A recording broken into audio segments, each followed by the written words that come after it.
Senhor Jesus, iniciando a nossa atividade desta manhã, como sempre, unimos-nos em prece, com que agradecemos o ensejo que nos é concedido e pedindo que nos abençoe os propósitos que animam os nossos corações. Que nós possamos, Senhor Jesus, recolher o melhor no que reporta a ação dos nossos benfeitores.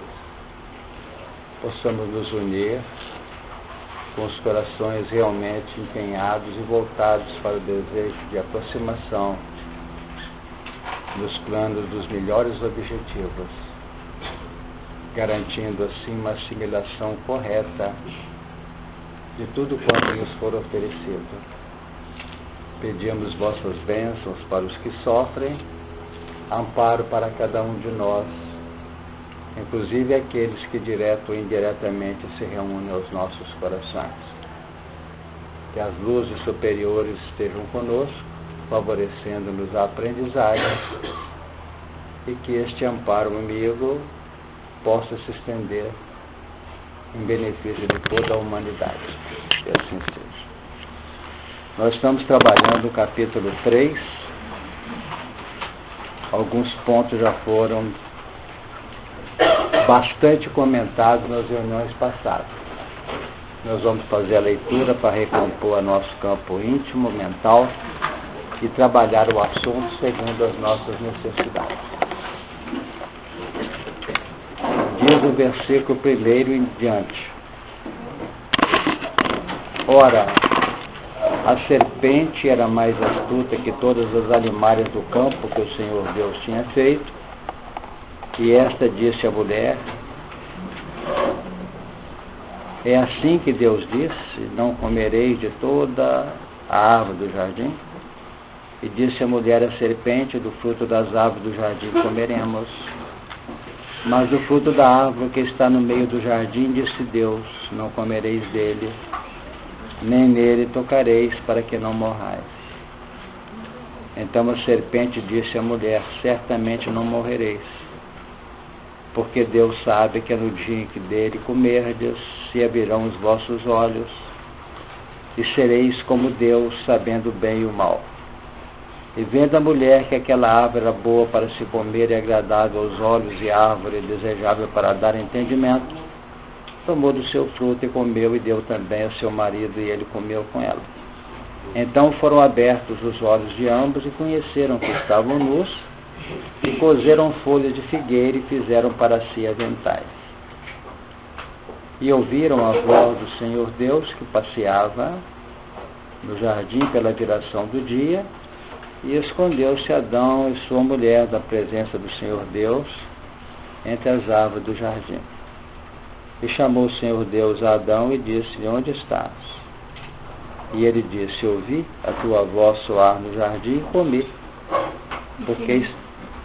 e temi, porque estava nu e escondi-me. E Deus disse: Quem te mostrou que estavas nu? Comeste toda a árvore de que te ordenei que não comesses?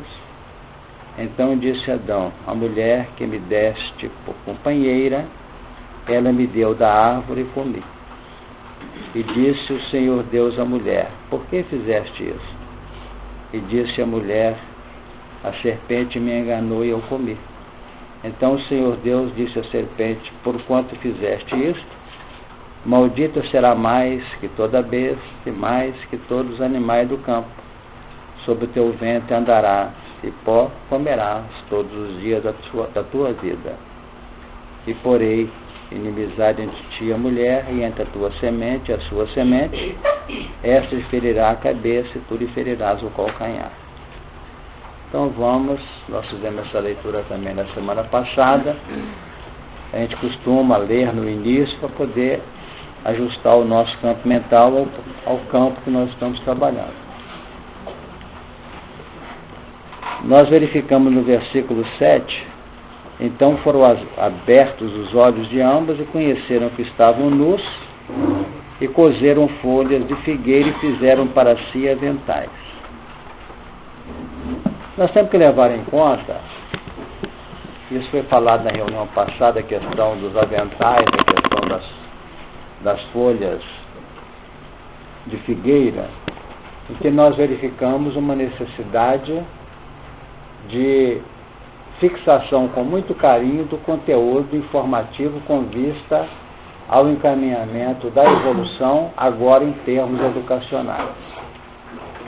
Então, pelo sofrimento, pela dor, que as nossas oscilações mentais foram determinando pelo choque interior do conhecer e do fazer, agora, nós que chegamos aqui movidos pelas causas passadas, buscamos arrimo para sanear o distúrbio, o transtorno decorrente das oscilações íntimas pela consciência já em movimentação.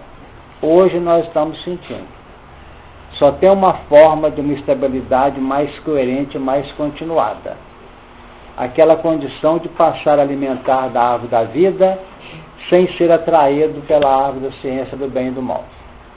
Só tem uma forma. Não é mais ficar fazendo tratamento, não.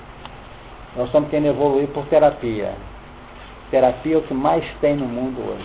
É musicoterapia, é arte-terapia, é fluidoterapia, haja-terapia. E terapia volta você para o piso que você estava antes de cair. E está pronto para cair outra vez. Então, se a terapia está restrita ao campo terapêutico, ela é ineficiente.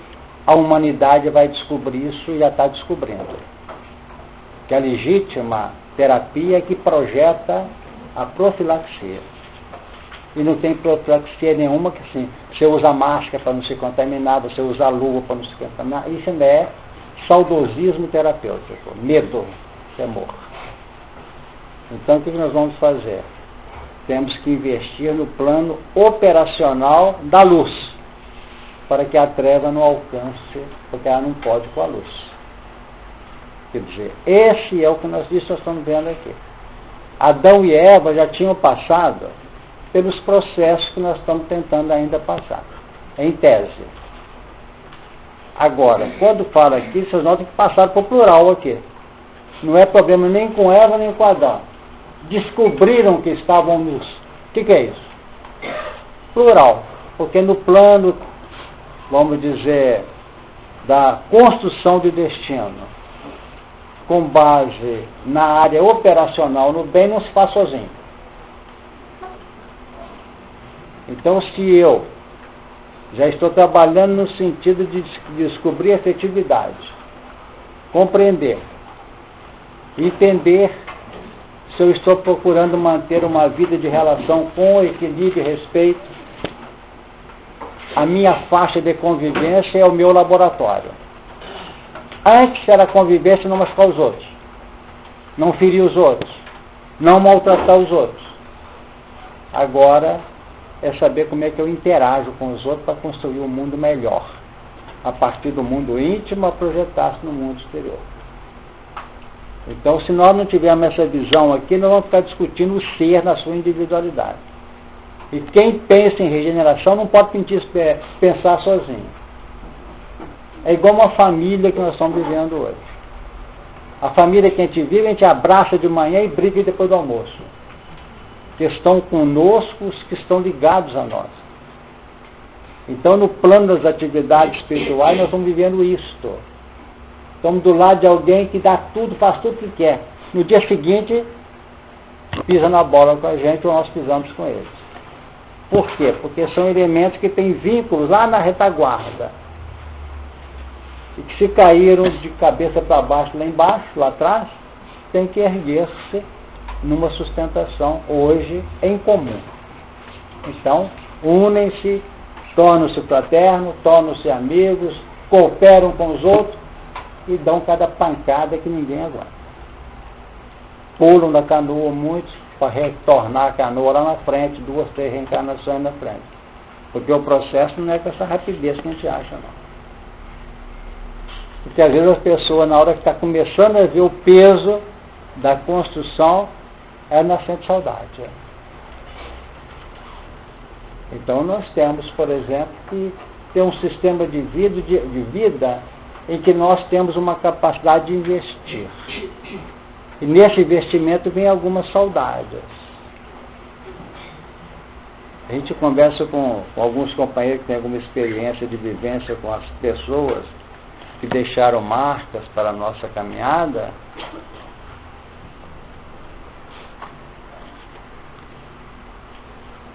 Vocês observam. Nós conhecemos uma companheira que adquiriu um piano e chegou e falou com o Chico: agora estou feliz, ganhei meu piano, vou cuidar desse piano. Não quer dizer que seja errado, não. Nós deliciamos com o piano, Beto. É isso mesmo? Vai tocar piano. Vai cair nas ondas. Você acaba saindo do compromisso edificante que nós estamos aqui. Então, o que nós estamos vivendo hoje em desafios, tendo que engolir, às vezes, muita coisa, ter que desdobrar-se, cansado, perder esses chamamentos que a vida oferece, o mundo futuro não vai ser assim, não. Não vamos achar que ele vai ser sempre assim, você vai ser alienado do mundo. Não. Não é por aí. Agora, todo o processo que representa uma transformação, uma transmutação, uma mudança de contexto, ele requer investimento. Uma pessoa tem carro, resolve ir a pé e voltar a pé. Aquele cara ali é murro, mas tem mão fechada, né? Não quer nem gastar gasolina, vai a pé. Agora, coitado, vai gastar mais o tênis do sapato, porque no fim quase vai dar o preço da gasolina. Mas porque está com a mente voltada para construir o barraco dele ou a casa dele. Não pode? Então, assim, tem que investir, tem que abrir mão. Tem que abrir mão de certos valores que a gente pode até tê-los, mas não é o melhor. Então, nós temos que ter esse cuidado.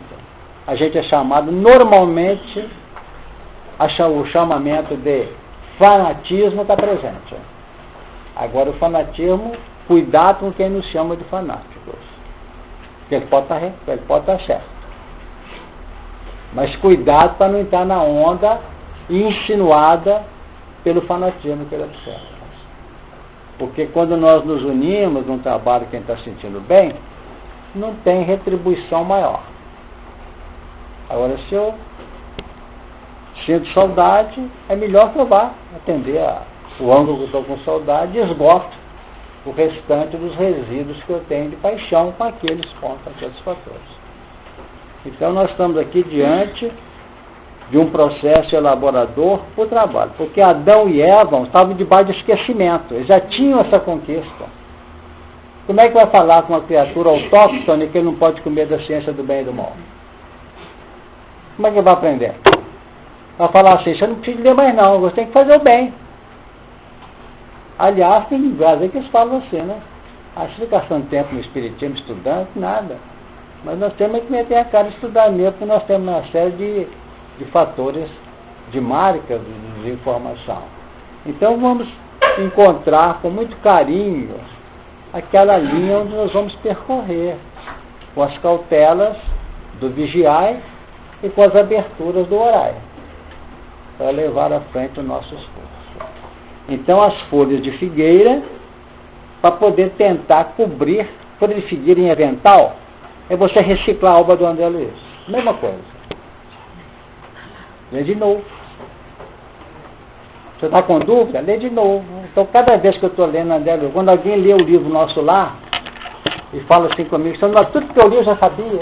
A gente não vê novidade nenhuma. O outro não leu o segundo capítulo. Então, acontece? Não entendi nada. O outro leu e não achei nada de novidade. Você fez o avental de figueira. Pior é que ele entendeu tudo correto, mas fazendo diferente do que está lá. Quer dizer, não está ainda devidamente protegado. Porque nós estamos falando de um mundo que saía de uma primitividade com expiação e prova aqui. Mas quem estava instaurando a expiação e prova foram os caídos de expiação e prova para regeneração no mundo de origem. Então, esses que não são autóctonos estão trabalhando aqui para ter acesso à regeneração e reciclando expiação e prova. Agora, é uma reciclagem diferenciada. É igualzinho o professor que entende que ao preparar uma aula para o aluno está reciclando. Não sei se estão entendendo o que eu estou falando. Ele está lidando com o grupo autóctone, que são os alunos. Mas ele não é autóctone. Ele já viveu aquilo.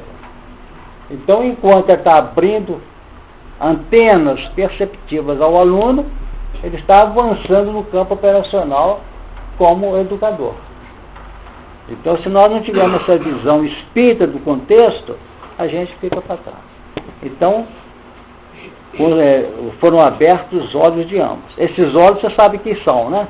Não são os olhos físicos.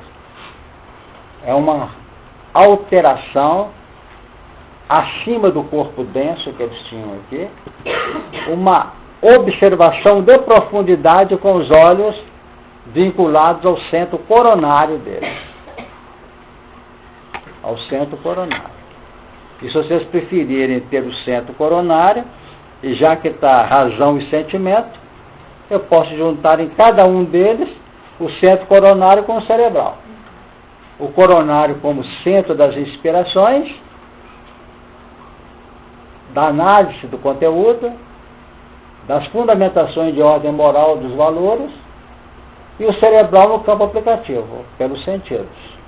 Porque quem administra os sentidos são os componentes do centro cerebral. Não sei se vocês acompanharam. Se preferirem, assim. Então vamos notar que o assunto se abre novamente. Aí foi a abertura do campo da memória deles com mais Também, propriedade? também. As lembranças se instauraram com mais força nesse momento? Aquilo que você aprende hoje ou reaprende, que você tem facilidade, você sacou da memória com mais facilidade. Percebeu? Agora não tem como nós entendermos semelhante sem trabalhar com os fatores do semelhante, não com o nosso.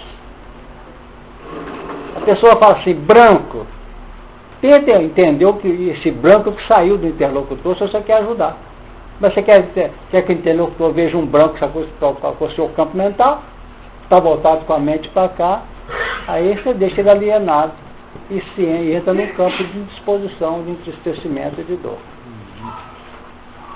De maneira que, para que você possa chegar tanto, que quando nós estamos trabalhando num processo de cooperação, qual é o principal fator que a gente usa na pedagogia? Não é a adequação? Você está adequando para ele entender, então você tem que entender na pauta que ele está irradiando. Não é isso? Então é interessante, porque senão nós não avançamos, não.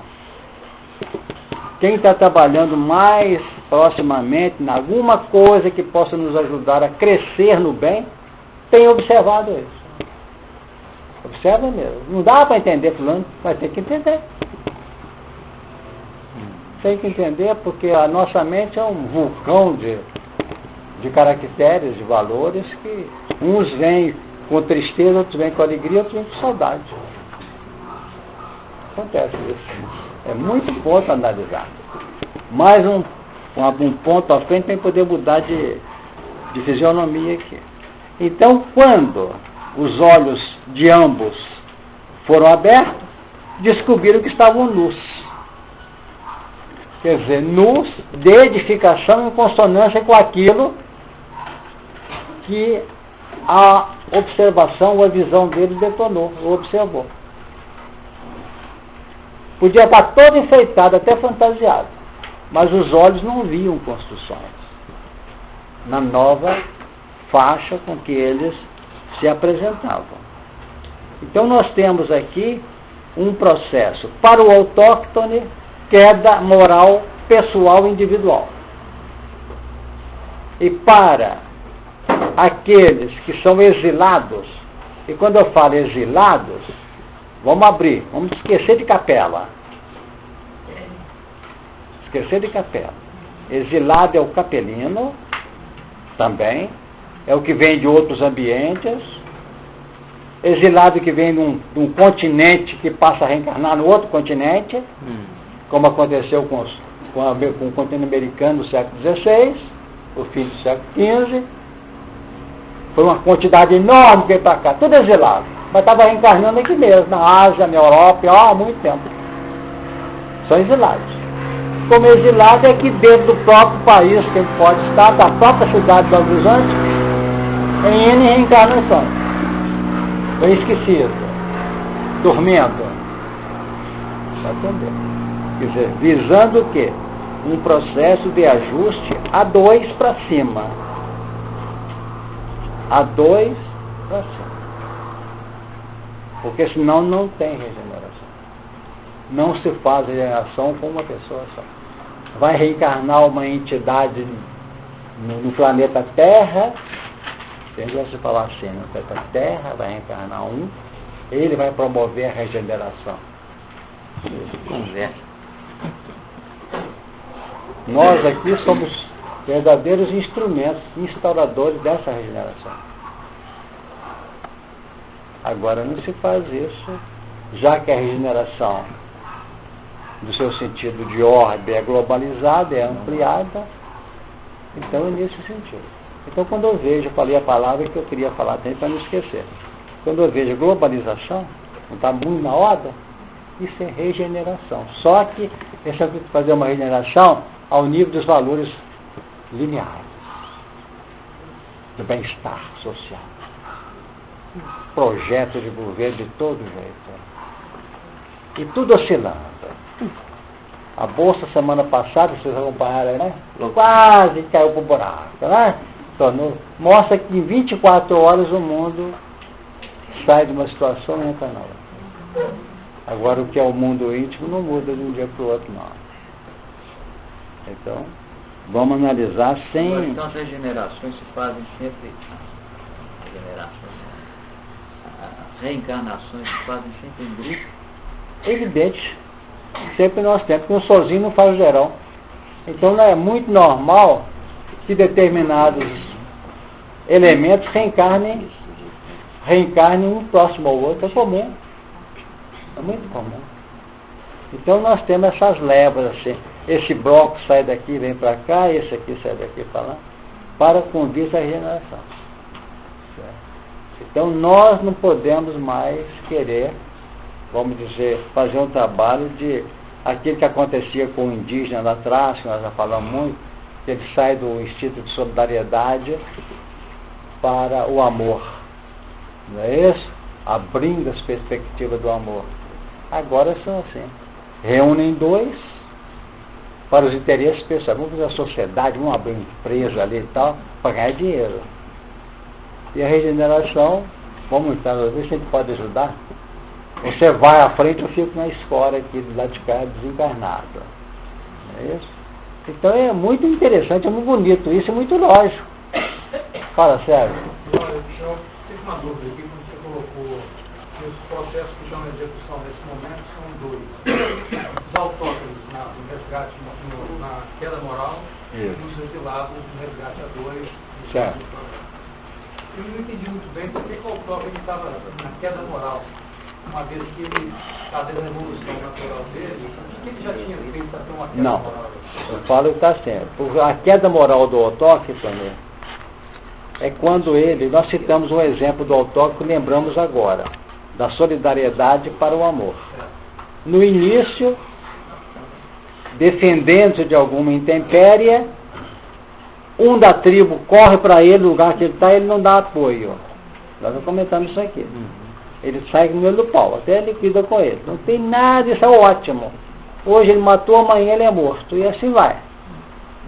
Mas na hora que acontece um episódio idêntico, talvez já pelas dores das reencarnações, que ele veio com uma dor no braço, como uma ressonância ligeira de uma queda moral, certo? Ele podia ter falado assim, eu bati demais, está batendo só 2 pancadas e 5, né? Quer dizer, é assim que começa o despertar, o acordar dos planos hibernados, encasulados, que ele traz na intimidade dele. Então ele aparece, vem lá no meio da tribo com uma... Então vamos dizer que acontece o mesmo episódio, que são repetitivos, dentro dos ciclos, que tem estações, que tem primavera, outono, verão, tem chuva, tem frio, tem calor, é por isso. Porque vem hoje você está no frio, amanhã você está agasalhando, no mesmo período. Se bobear, até no mesmo ano, mesma data. E o que acontece? Aí ele dá apoio. Na hora que ele deu apoio, todas as vezes que ele não der apoio, ele sofre. Porque a mentalidade já o guindou um patamar e que não adianta. Ele pode dar uma de durão, mas o tempo vai trabalhando e ele cai na real. Não sei se você captou. Mais sentido da lei de causa e efeito. Mais da causa e efeito. Porque a causa e efeito é que vai fazendo um trabalho de despertar lenta e gradativamente para que ele possa encaminhar-se. Tá? Então diz aqui, e comeu e deu também esse... Não, embaixo, né? E cozeram folhas de figueira e fizeram para si aventais. Agora entra aqui. Essa queda, ela se dá no que o Sérgio lembrou aqui do autóctone, no campo pessoal, e se dá nos planos estruturais de uma organização. Então, o que ocorre nessa organização? É que, na realidade, a queda moral de um lado e de outro. Ou seja, a queda moral é pelo mal que fez. E no plano estrutural do conjunto, quase sempre, já é queda moral em decorrência do bem que não fez. Então, em expiação e prova, queda moral pelo erro perpetrado. E queda de regeneração pelo bem que deixou de fazer. Não sei se dá uma ideia para vocês pensarem. Né? Então, essa queda moral, ela se faz nesse texto do capítulo 9, versículo 27 de Hebreus, aquele famoso que é comentado em todos os ambientes da protestantes. Então ele diz assim, Para os clientes terem os na reencarnação. deixa eu acho isso aqui.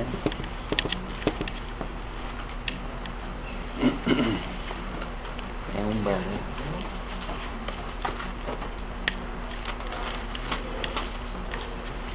É 9:27, não? É, 9:27.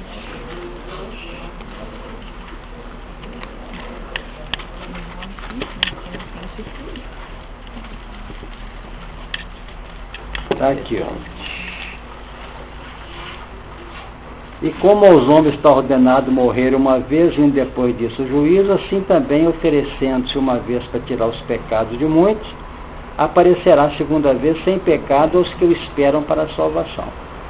Então o texto diz o seguinte, que quando Jesus veio para tirar os pecados de muitos, ele veio em processo de um mundo regenerado, no mínimo.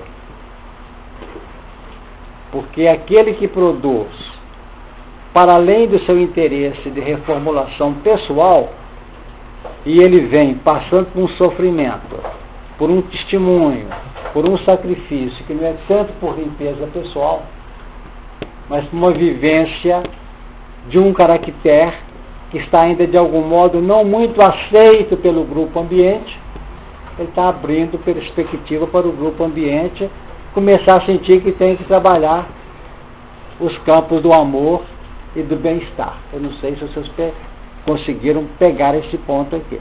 Então, a alma que peca e sentiu sensibilizado pela consciência aberta, não tem que errar 2, 3 vezes para falar, estou errando, não.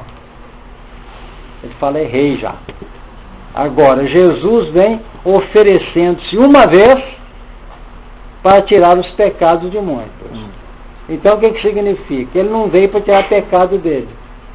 Ele veio para plasmar componentes edificativos para resolver o problema de muitos por uma união de valores.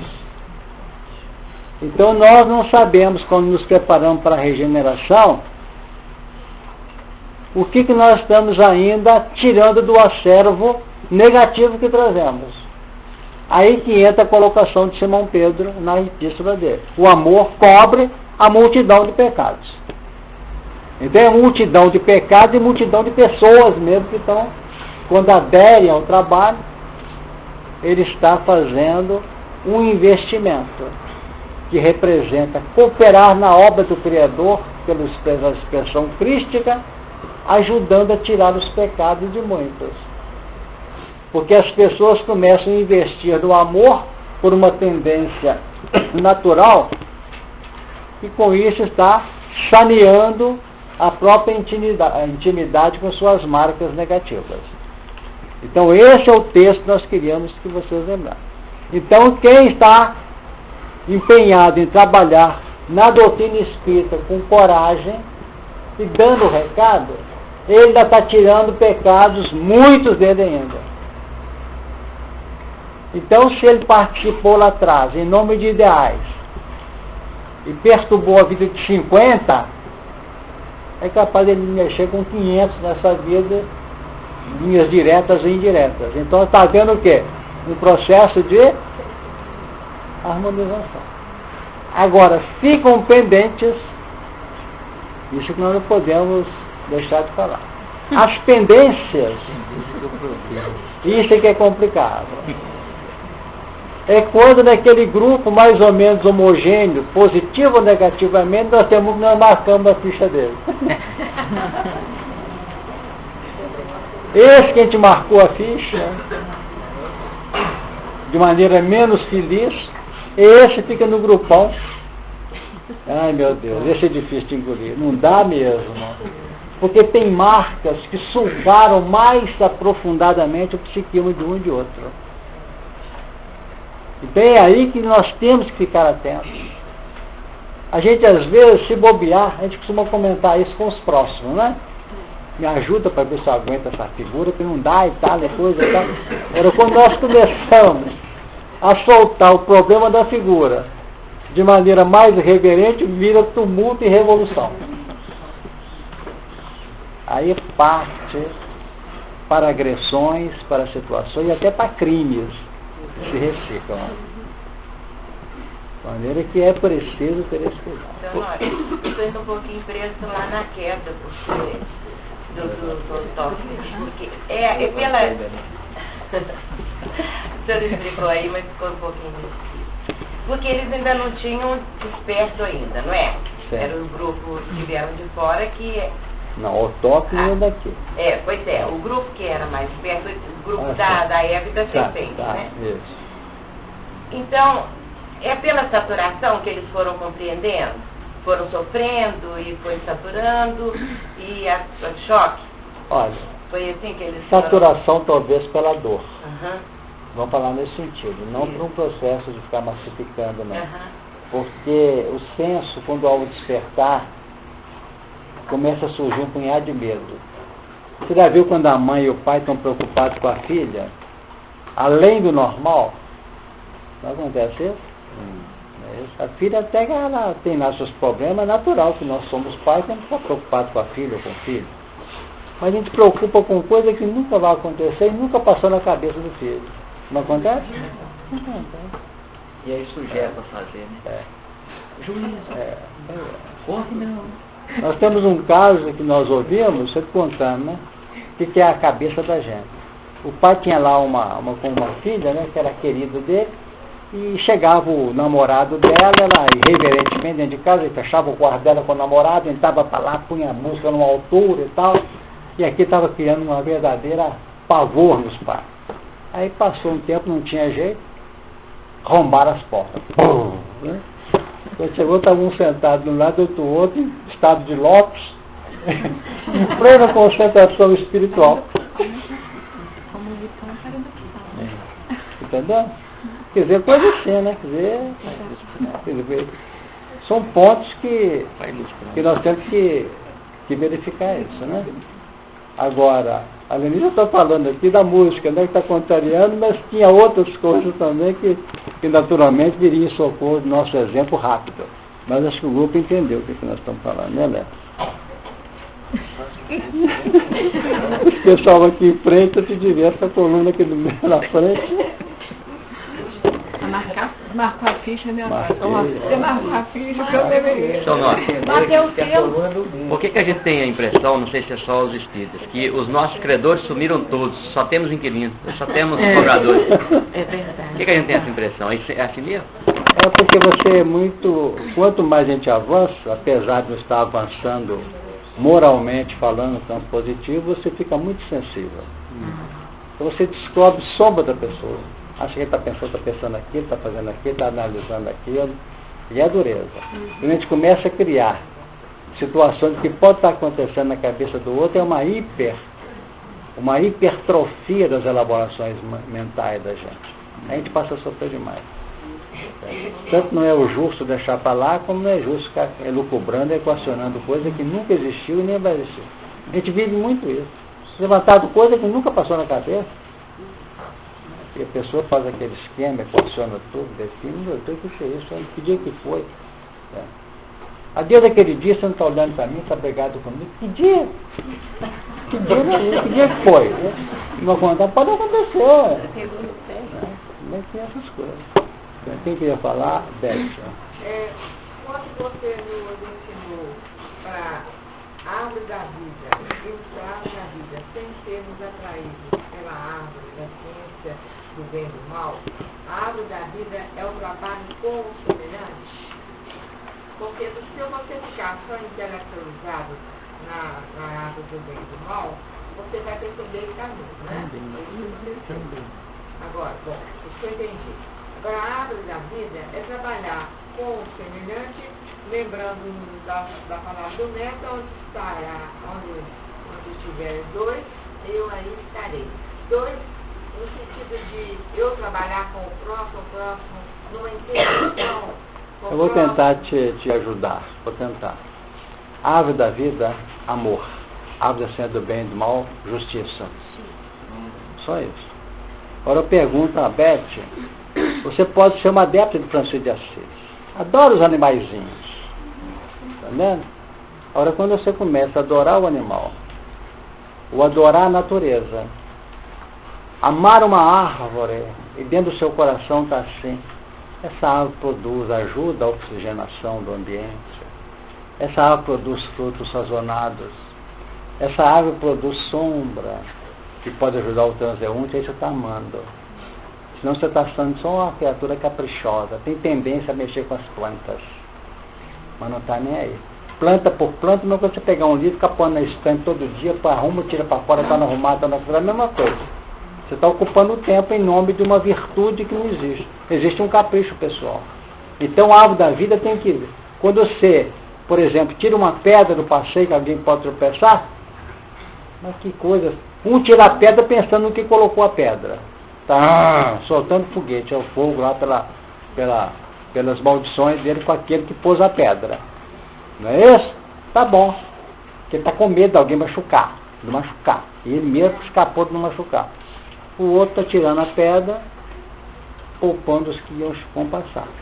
Não quer saber nome dele nem quem é. Que bom que eu tirei. Sente esse júbilo. E não amaldiçoou o que colocou. Porque se você amaldiçoou o que colocou, você neutraliza a ação da sua onda mental no campo da distribuição dos fatores positivos. Quando eu retiro a pedra, pensando que o outro não se machuque, a árvore da vida. Exatamente. Você tirou com carinho, em todo mérito, é assim mesmo. Agora eu estou só preocupado ainda. Você tira a pedra, preocupado ainda se alguém vai colocar essa pedra no lugar aqui outra vez. Nesse caso, o que eu vou fazer? Vou colocar mais distante. Aí entra sentimentalismo, que pode ser um desvio do sentimento, né? Ou pode ser um fechamento de circuito, ou então um trabalho natural que expende naturalmente na nossa proposta de crescimento, com carinho, com equilíbrio. Então esse é o sentido. Então nós temos que ter um sentido, a nosso ver, um sentido positivo, construtivo, que crie bem para os outros. Tanto que Jesus falou o quê? Que o amor fosse amplo. O Emmanuel fala assim, exercitarmos-nos no bem de todos. Então nós temos, segundo a proposta de Emmanuel, o seguinte, a obrigação de reeducarmos. Obrigação de nos educar. E o dever de servir. Então, para educar é obrigação. Para servir é dever, não é obrigação. Mas chega num ponto em que isso o próprio dever vai caminhando para um processo de constrangimento e se não fizermos, sofremos. Então, dentro dessa colocação, nós temos aqui, até trouxe uma colocação de Emmanuel, que eu vez por outra eu cito, em que o Emmanuel fala assim, na pergunta 248, ele pergunta, como se verifica a queda do espírito? Porque essa postura de Adão e Eva aqui é muito falada nas religiões. A queda do espírito. A Eva caiu com Adão. Não é isso? Então vamos analisar o que o Emmanuel deixa entender dentro do espiritismo sobre isso. Conquistada a consciência e os valores racionais, todos os espíritos são investidos de uma responsabilidade dentro das suas possibilidades de ação. Perceberam? Responsabilidade ao lado da possibilidade. Não se dá mais do que ele tem condição. Porém, são raros os que praticam os seus legítimos deveres morais, aumentando seus direitos divinos no patrimônio universal. Poucos, não é isso? São raros os que praticam seus legítimos deveres morais, aumentando seus direitos divinos no patrimônio universal. Colocada por Deus no caminho da vida, como discípulo que termina os estudos básicos, a alma nem sempre sabe agir em correlação com os bens recebidos do Criador, caindo pelo orgulho e pela vaidade, pela ambição e pelo egoísmo, quebrando a harmonia divina pela primeira vez e penetrando em experiências penosas a fim de restabelecer o equilíbrio de sua existência. Então, quem lidera, em tese, os planos do raciocínio da lógica da regeneração são os que não conseguiram pegar o navio para a regeneração, perderam o navio, ou perderam a embarcação. Então vem com a embarcação outra, e aqui vem com uma série de valores tentando acionar. Mas quase sempre, entre a didática das suas irreverências, eles acabam criando novos sistemas de sofrimento e dor, perdendo novamente a embarcação. Por isso que ela é cíclica, a embarcação. Ela vai e nós vamos nos deslocando para poder pegar lá na frente uma nova chance. Chance se repete amplamente. Obrigado. Deu uma ideia? Então tá aí. Nós, pode voltar no Hebreus? Pode. Hebreus 9, 28.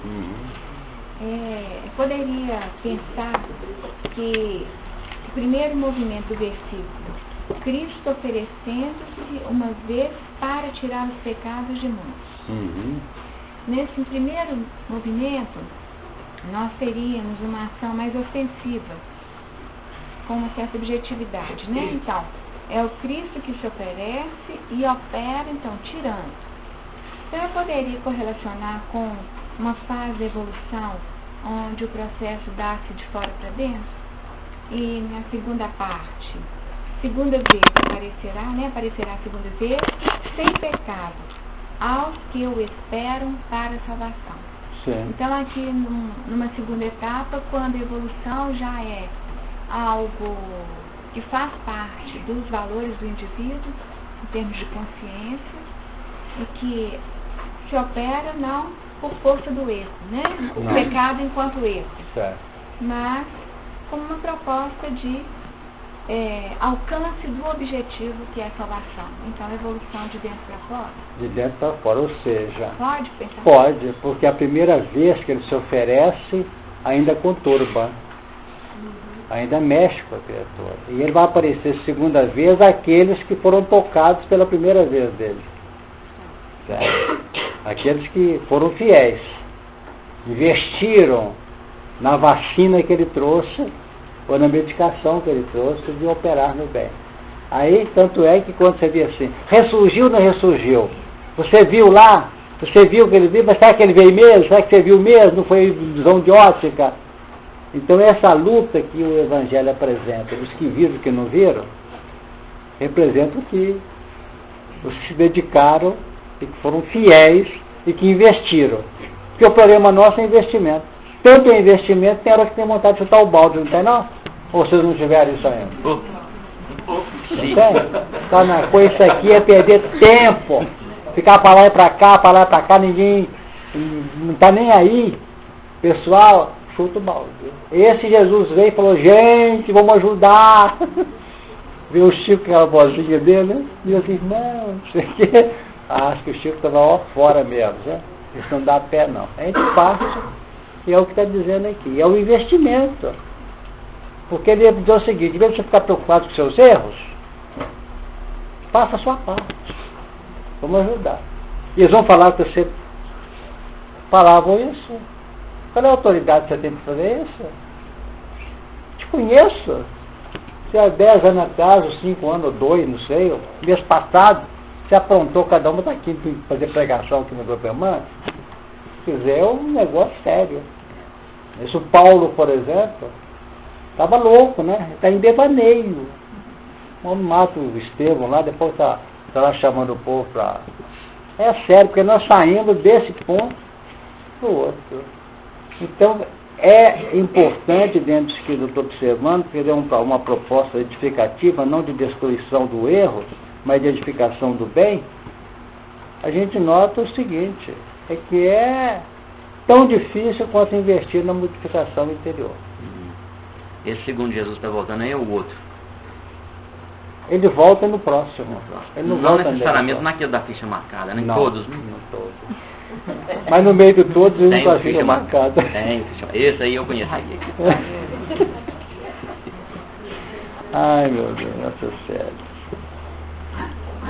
Então, e ouviram a voz do Senhor Deus que passeava na viração, aliás, no jardim pela viração do dia, e escondeu-se Adão e sua mulher da presença do Senhor entre as árvores do jardim. Então isso aqui nós observamos que é todo movimentar de natureza vibracional, de natureza espiritual. A viração do dia tem a ideia desse ar, né? Desse vento, que é a maneira com que os espíritos definem para nós as elaborações espirituais. Vocês sabem disso, né? Sempre bate.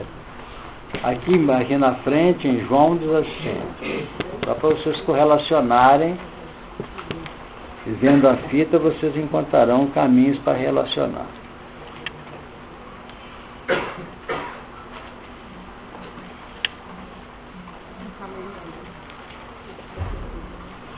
Diz aqui no capítulo 3, sobre o Nicodemos, e diz assim, 3:5. Na verdade, digo que aquele que não nascer da água e do Espírito não pode entrar no reino de Deus. O que é nascido da carne é carne, e o que é nascido do Espírito é Espírito.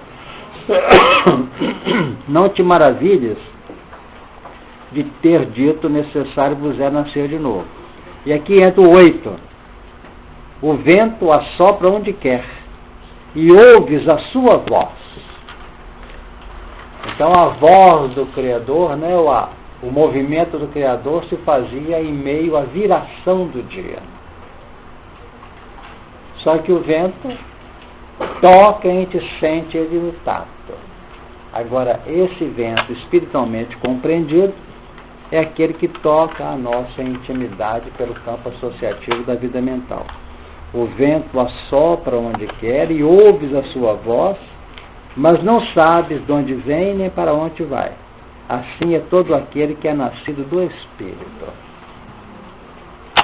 Então, normalmente a gente vai encontrar no Velho e Novo Testamento essa correlação das realidades do Espírito com associação ao ar, ao vento, ou coisa parecida. Tá? E chamou o Senhor Deus a Adão e disse-lhe, onde estás? Aí volta o processo pessoal. Porque apesar do processo ser conjunto, conjugado, as responsabilidades são pessoais. Está lá no Velho Testamento.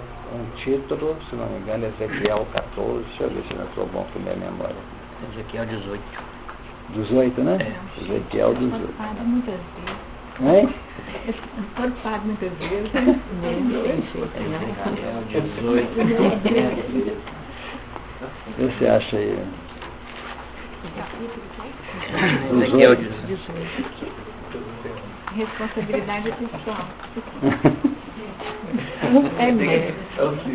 Tem que reencarnar umas 10 vezes para pegar. Versículo lá.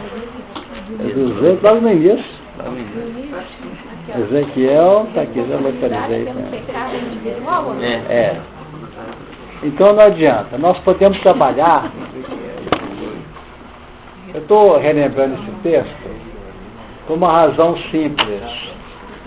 Porque nós estamos falando desde cedo aqui que a regeneração nós temos que juntar um com o outro, né?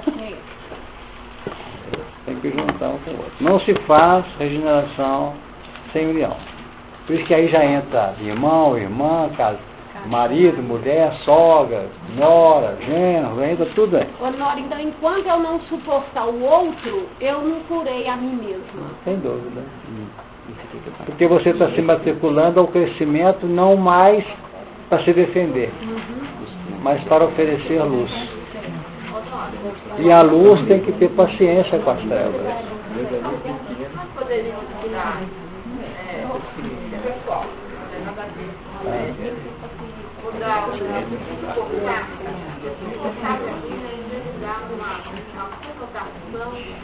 não aceitação, uma forma de suportar.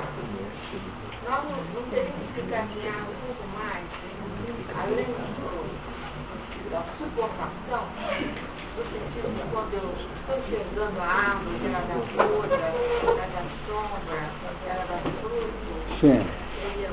É uma base que está colocada na pergunta que eu li, do Emmanuel. Que ele coloca, segundo o seu grau de responsabilidade, não foi as duas palavras que eu li aqui, ó. Diz assim, ó.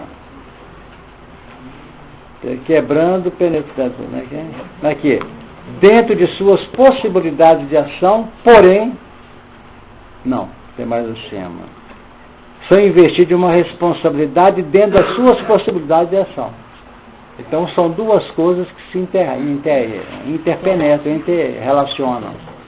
Que é a sua responsabilidade, o seu grau de informações e também das possibilidades de ação. Porque às vezes sua mente projeta muito além do que você pode fazer.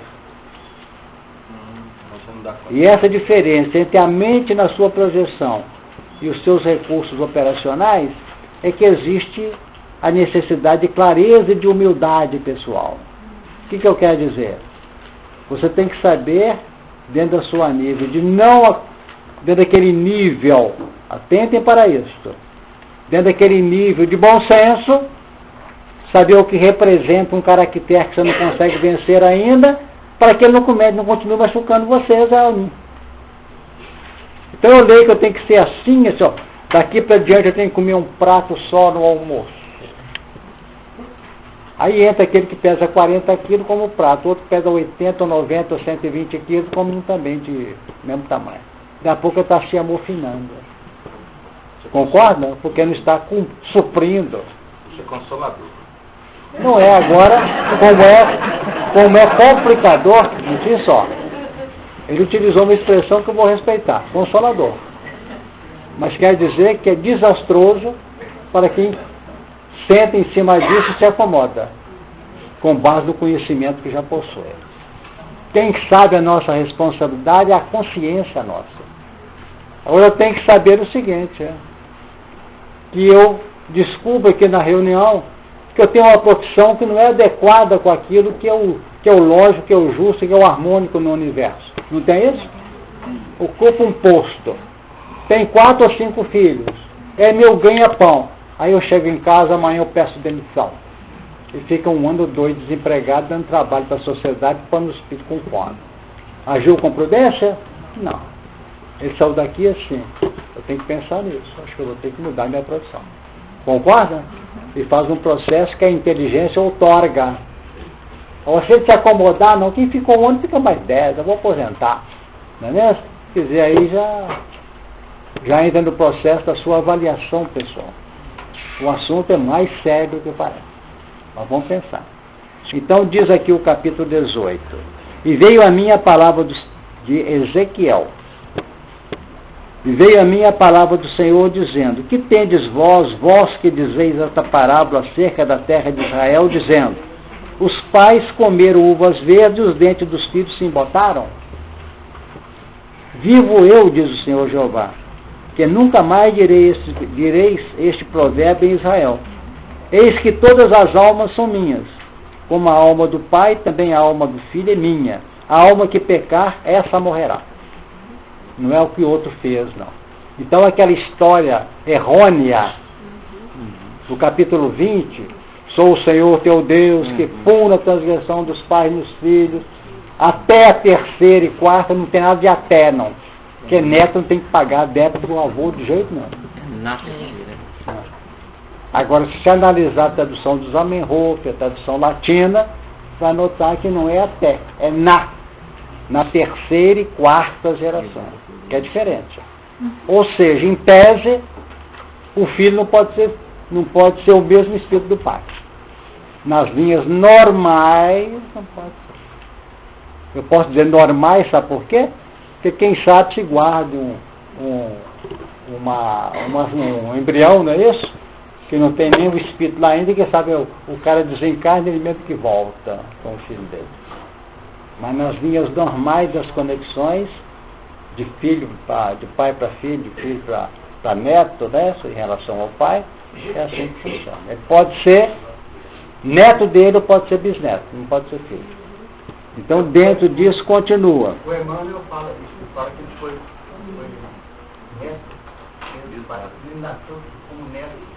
Pois é, várias vezes, neto e bisneto. Como Cornélio. Cornélio Sura é bisneto. Bisneto, quarta geração. Sendo, pois, o homem,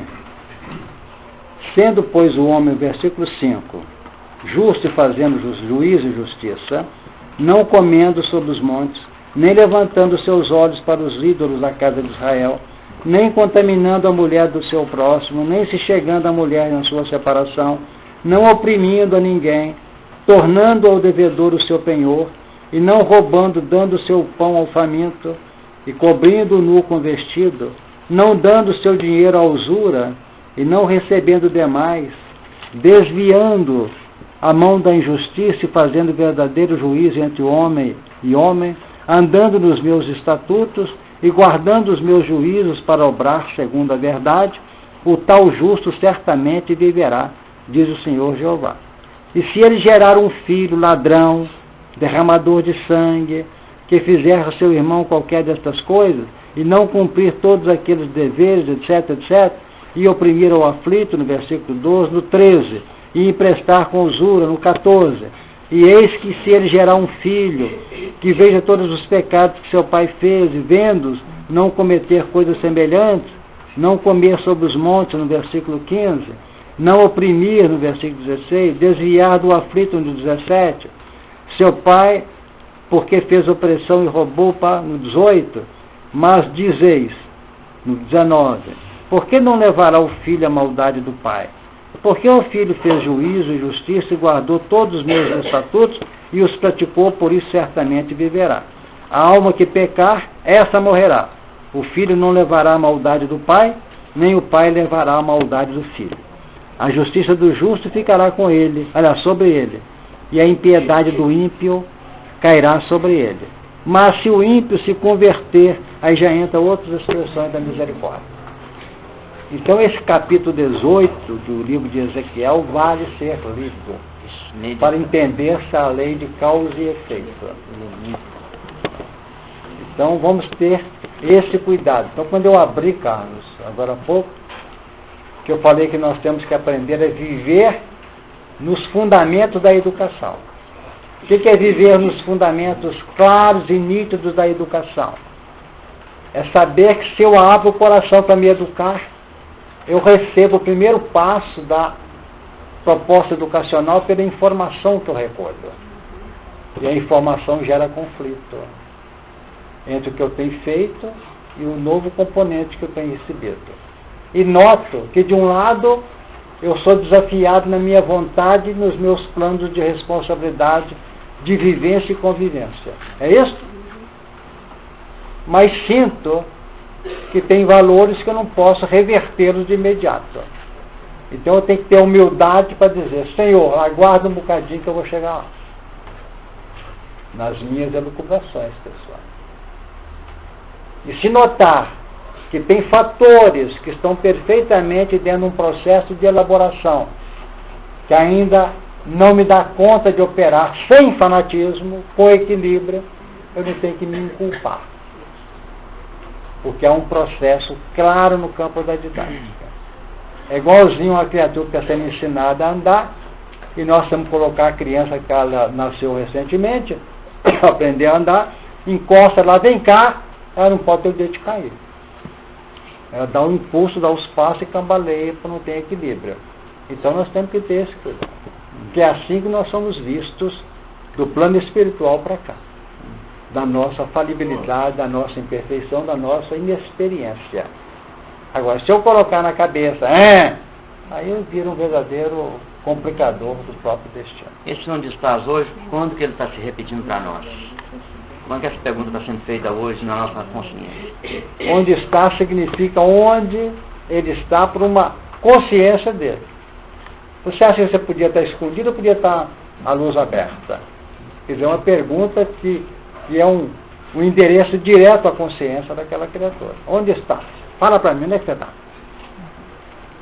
Assim que eu entendo, de princípio. Vamos ver o estudo que ele vai dar. Isso que você falou, Emmanuel comenta dessa forma, mas assim que eu li hoje de manhã, antes de vir para cá. Então, o capítulo Caminho, Verdade e Vida, o título é Meninos. Livro Caminho, Verdade e Vida, o título Meninos.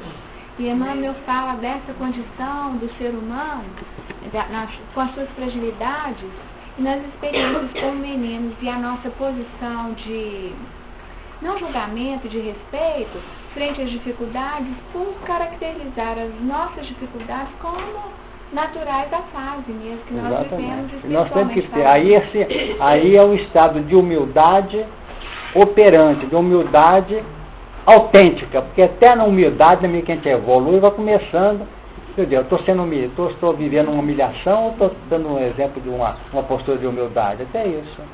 Agora, no momento em que a gente começa a notar que a gente se acomodou, aí muda as coisas. Porque eu estou na dificuldade, esse onde está aqui Não, fora. mas ele adverte muito a posição de quem está na posição de orientador. E que está no caminho. E para poder conseguir auxiliar com eficácia nesse trabalho da luz, com leite dos crios, né? Exato. E não com alimento sólido. E entra um plano que interessa a regeneração, que é o nosso tema aqui hoje. Que é o nosso papel com essas pessoas. A pessoa falou 10 minutos de bobagem, mas teve uma hora que ele falou 30 segundos, certo? Você volta naquilo que ele falou. Não é mais fácil você trabalhar com a luz? Não é isso? Você falou uma coisa interessante aí agora mesmo. O que foi que você falou? Foi isso, Aí a pessoa vai mais 10 minutos explicando aquilo. Aí nós compensamos. São formas naturais. Não é isso? Da gente poder trabalhar o potencial do educando naquilo que realmente ele manifestou. Quem levantou a mão? Adriano. A gente fica vendo essa questão da queda na base da justiça, porque a justiça intrinsecamente ela é boa, não é? Mas é a questão da leitura, da ótica da justiça. Né? Então, talvez o problema esteja assim, nos sereis como Deus, e não sereis a imagem de Deus. Porque essa postura de ser muito justiceiro, de cobrar do outro, se colocar na autoridade às vezes que nós não temos, essa que é a queda, né? Exatamente. Assim pelo menos que nós analisamos. Pelo que eu entendi que você trouxe. Tem mais? Andou falando alguém aqui, você, Marivaldo.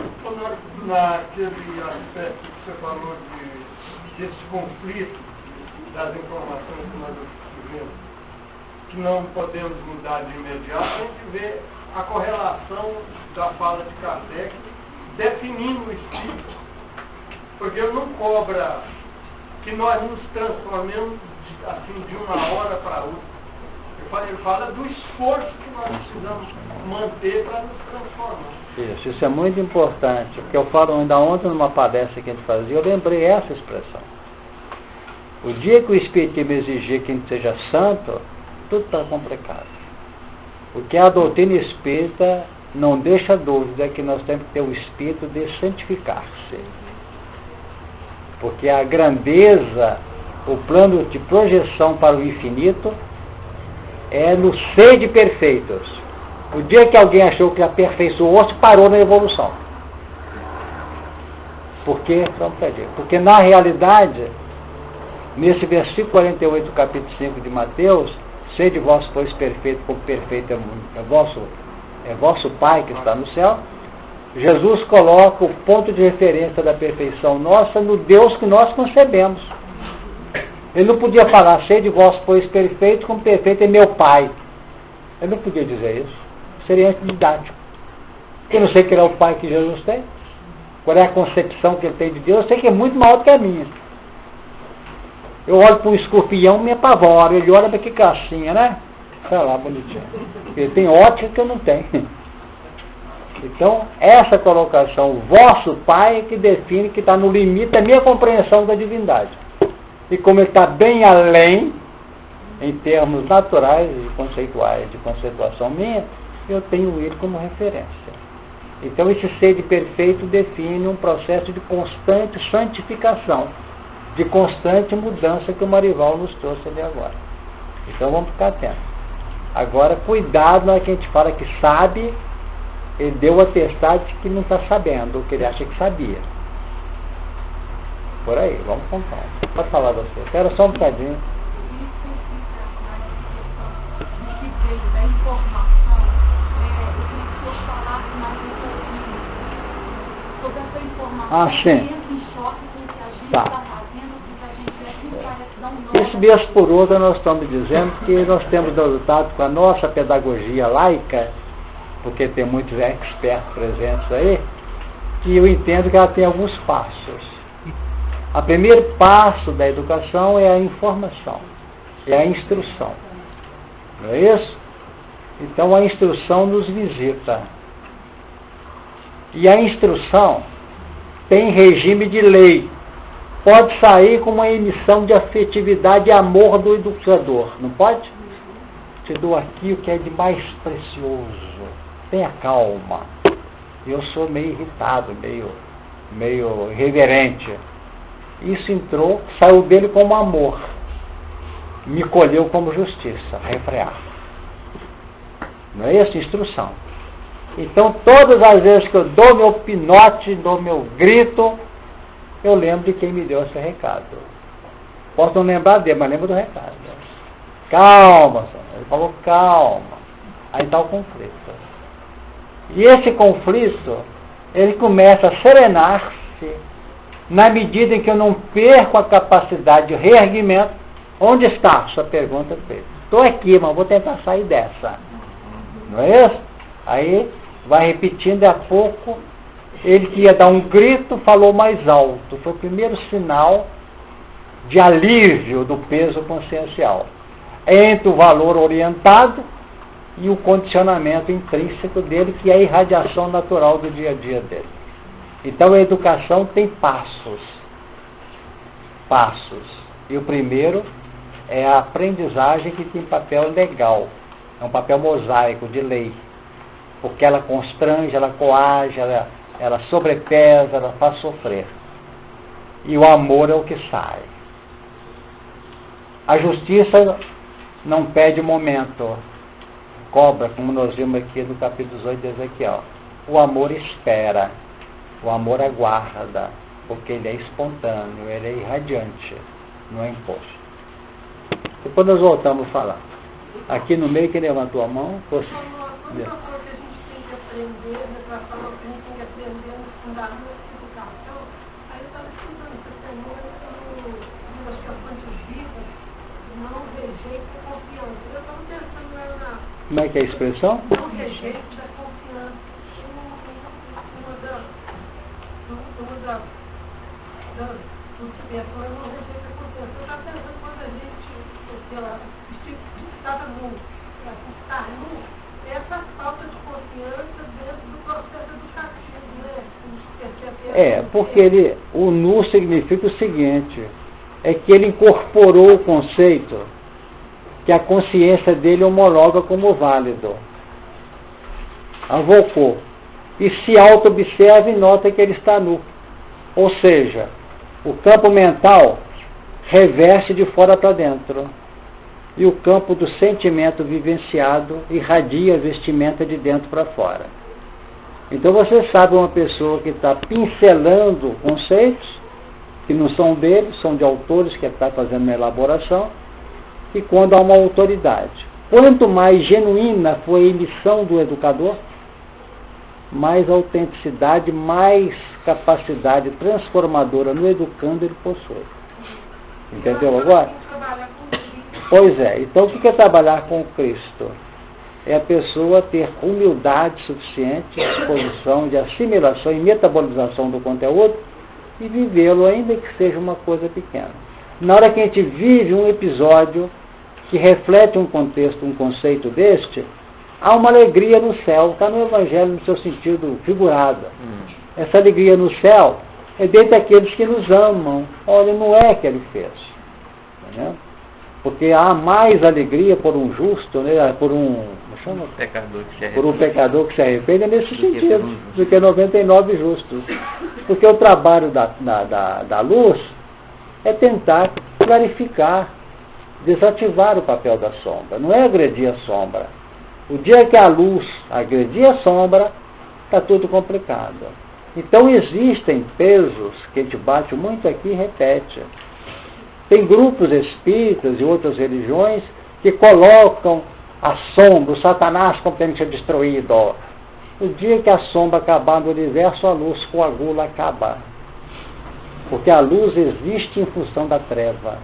Então, se há uma dualidade no equilíbrio universal entre luz e sombra, entre dia e noite, entre luz e treva, não se pode eliminar a treva, nem eliminar a sombra, nem eliminar a noite. Porque sem treva, sem noite, não há operação da luz, para que a luz se projete, resplandeça a vossa luz. Ou seja, torne-se mais irradiante. O que é isso? É que a gente está ajudando a treva que está se... Que treva é essa que está ajudando? Pretensamente estou dizendo isso aqui. Ninguém está querendo ajudar, não, nós somos falha, nós somos treva, quem sabe até praticado pelo outro lado da luz. Mas eu estou dizendo, a gente trabalha, deixa eu colocar isso aqui mais uma vez, não está com dúvida. Espera só um bocadinho. Você vai ainda falar sobre tentar, né? Faltam 15 minutos. Então aqui, eu só faço sempre aqui, né? Aqui está o núcleo natureza negativa, sombra. Aqui está o núcleo de natureza positiva. Nós estamos tentando estar nesse núcleo aqui como elétrons desta irradiação. Então, qual é que é o papel dessa luz que se irradia aqui? Não é trabalhar a treva? Ou se eu for preocupar, eu que estou ajustado a esse núcleo crístico, e aqui está um núcleo de treva, faz o equilíbrio no universo. Então o que acontece? Tem aqui os componentes irradiantes que estão gravitando em torno desse núcleo. Então, se há um salto de qualidade, que é a expressão que a gente gosta de usar, o que acontece? Esse elemento pula para cá e às vezes vem para cá. Então, a luz que está operando aqui trabalha com os saltos de qualidade que são manifestos por um grupo de criaturas que estão saturadas, entre aspas, disso aqui. Será que deu para entender? Agora, se eu deixo de atender o que saltou aqui, que está perdido, ovelha perdida, ou seja, aqueles que não estão mais felizes com esse tipo de atração. Então o que ocorre? Ele joga. Então, a luz, sob a tutela crística, trabalha com os que estão extrapolando ou estão buscando amparo. Porque aqui, não mexa não. Deixa aqui quietinho. Será que deu uma ideia para você? Então, na realidade, vamos tentar fazer isso. Em todo sentido. Porque senão nós nos perdemos. Não podemos ir além. Então não é ignorar, né, seu Honório? É a Não. parte de trás. É Porque se fixar- ignorar a evolução desse grupo, é em função desse. Depende dele. Porque às vezes, quem vai tirar uma criatura aqui, mais profundamente presa à treva, ao núcleo, é este, que é esta luz. Vamos dizer que esse indivíduo aqui, esse indivíduo está vinculado à luz. Ele faz isso, ó, consegue ajudar e recolhe. Então veio ele com esse aqui. Deu uma ideia? Quem que tem autoridade de mexer com esse aqui? É o que estava lá ou o que saiu daqui? Agora eu vou buscar os meus. Isso é bonito, gente. Isso mostra uma linha em que os grupos aqui vão. Agora você vai notar no grande futuro do conhecimento que essa entidade, que buscou essa entidade aqui, tem algo, ou elemento, ou por algo do singular, não por plural, né? Algumas coisas que mostram uma sintonia. Perfeito? Como este tem sintonia com este, mas que esse não tem. Então, por isso é que é uma fraternidade na extensão do universo. Essa operação se dá no amor e não no poder Só de amor. querer curar, né? Aqui, como é que é esse amor? Então a Eda está trazendo, nós estamos mexendo na nossa luta renovadora. O que faz esse elemento efetivamente aderir? Vamos dizer que ele está com fome. Fome física mesmo. Né?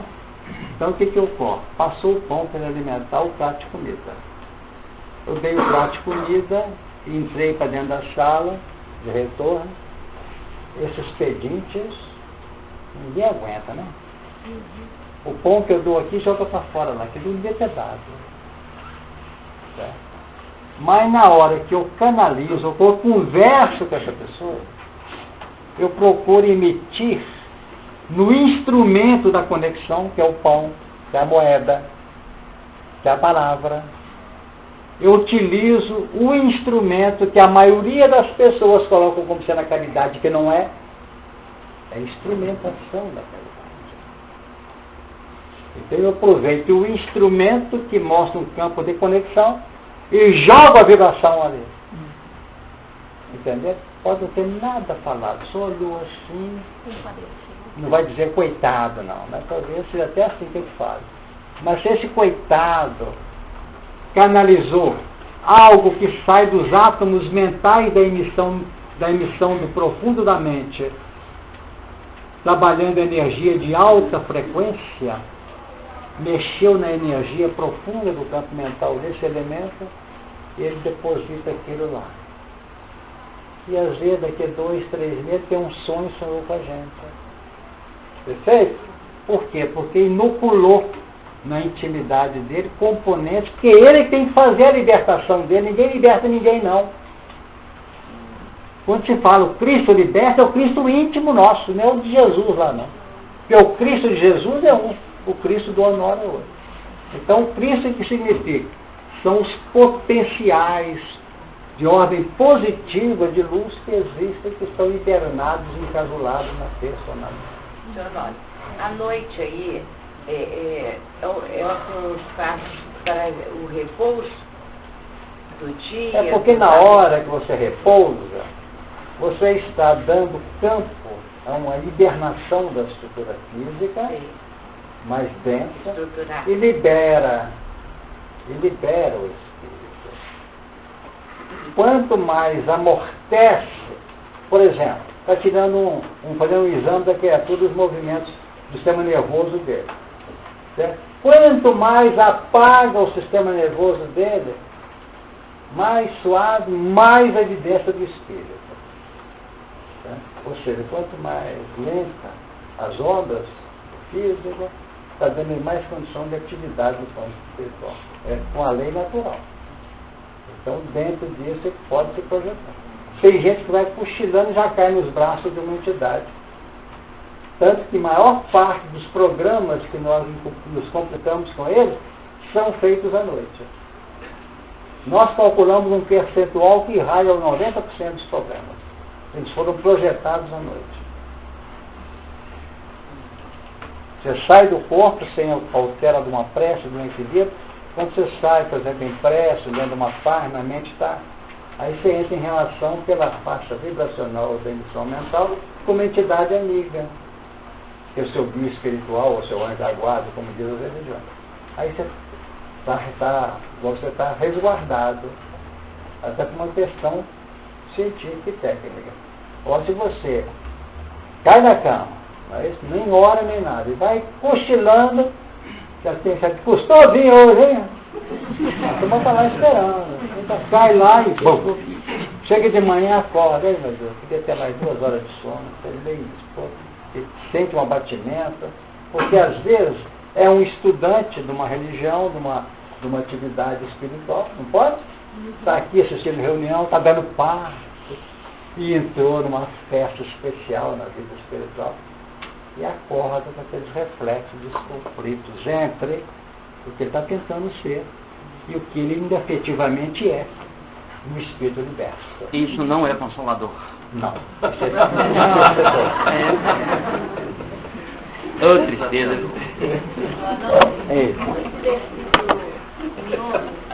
Em que Deus pergunta onde está, uma vez instaurada a queda da criatura, tem então um chamamento íntimo da razão, né?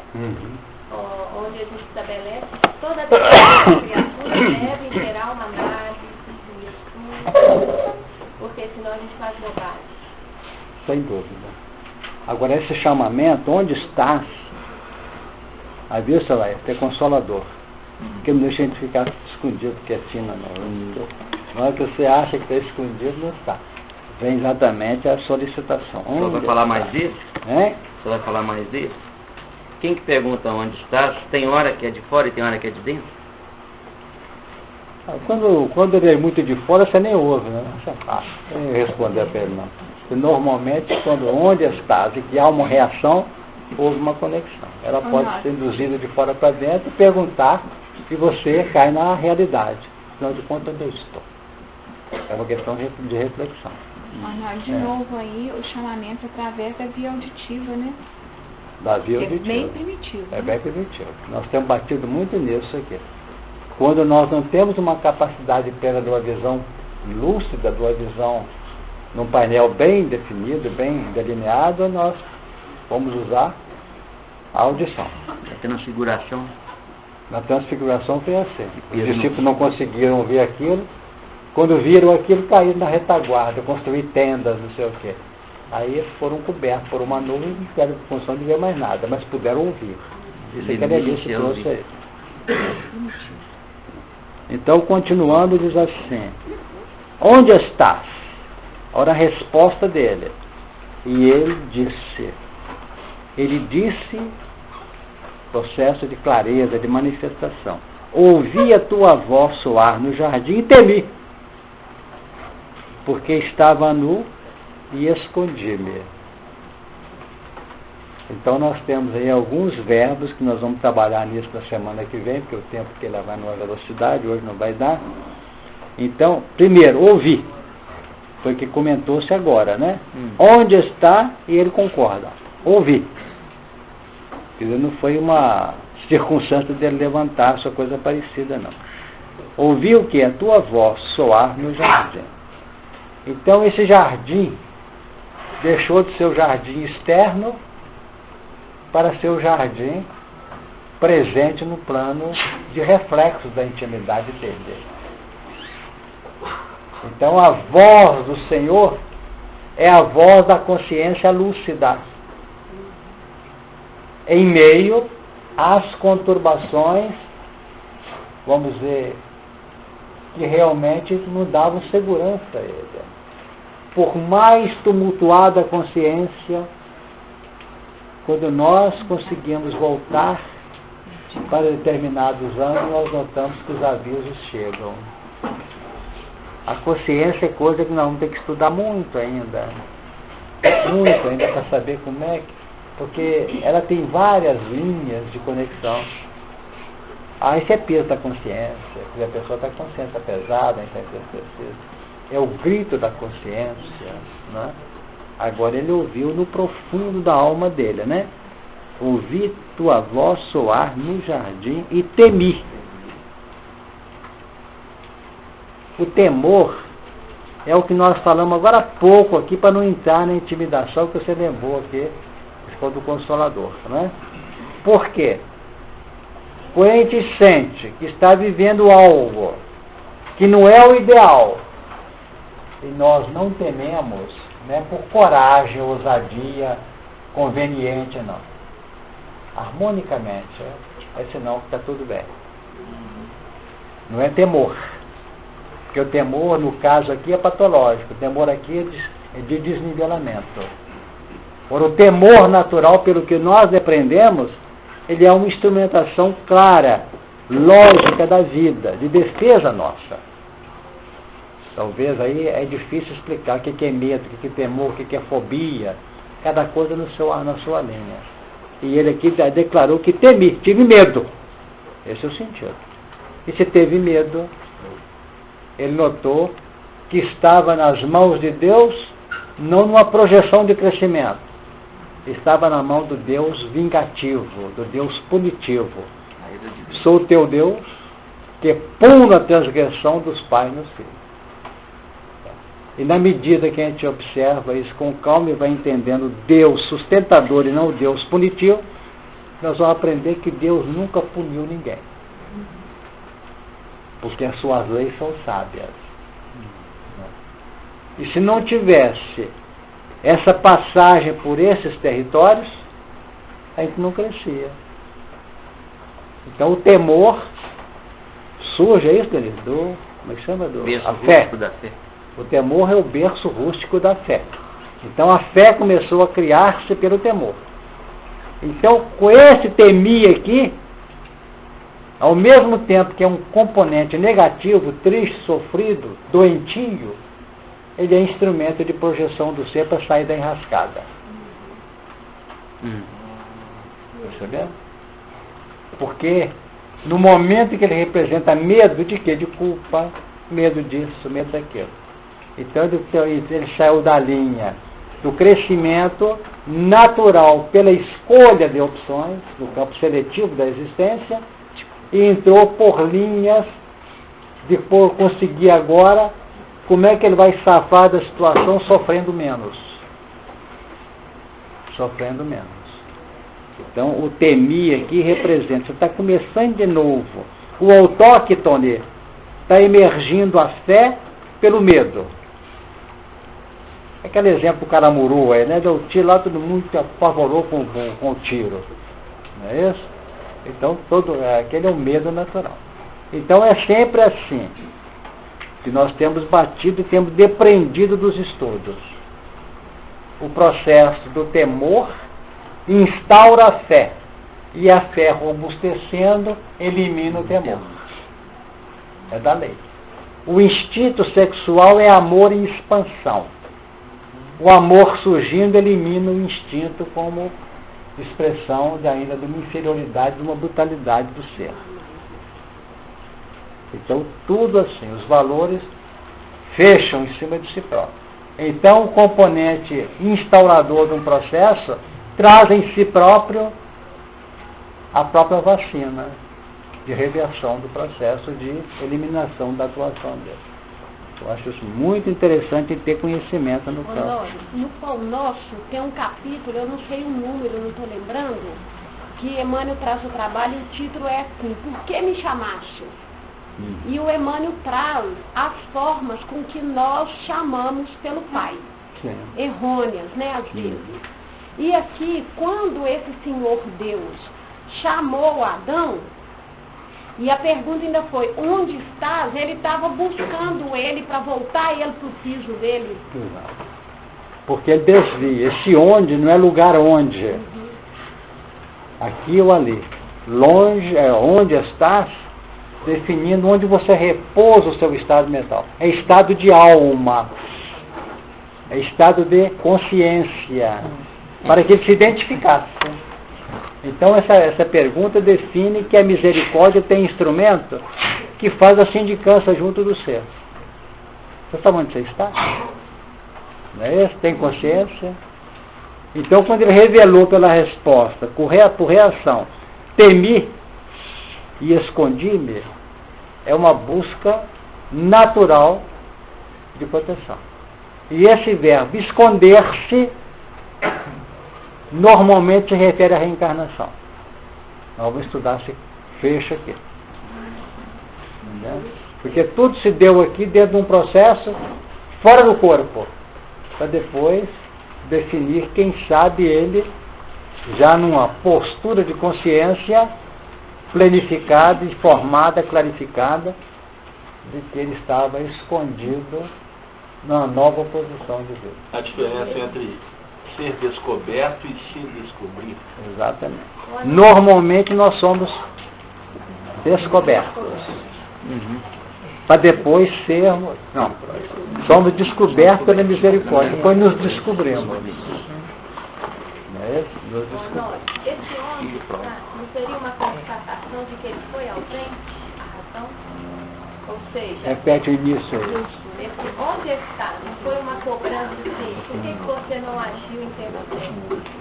Porque quando a Eva escolheu, ela esqueceu de fazer uma conexão com a razão. Sem dúvida. Caiu. Perfeito. Não seria um chamamento? Cadê a razão que não funcionou? Pois é. Chamou atenção ao campo racional da individualidade. Onde ele não é isso? Por que não estava presente? Porque a pergunta que ele vai fazer a Eva é outra. Não é isso? Disse a mulher: por que fizeste isso? Não é isso? Adão, onde está? Olha, onde é que você foi parar? Olha aqui que você aprontou. Já a mulher é o chamamento ao sentimento. Por quê? Então fica para a próxima, né? A mulher não é tão culpada assim. Não.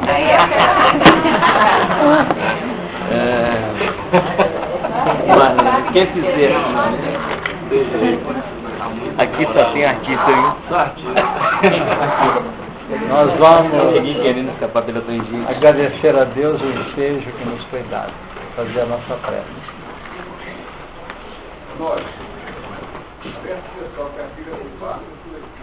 Por enquanto está sendo feita por aqui, por dentro do salão ali. Vocês podem passar aqui sem preocupação, que nós entendemos. Breve nós estamos com isso resolvido.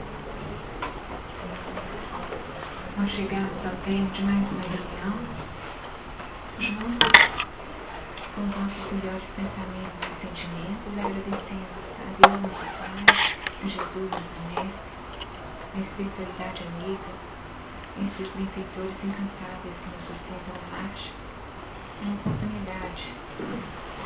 Nós, com essa prece, agradecemos a Deus por tudo. Estamos interrompendo a tarefa e pedindo a Ele que nos abençoe e que nos aguarde até sábado.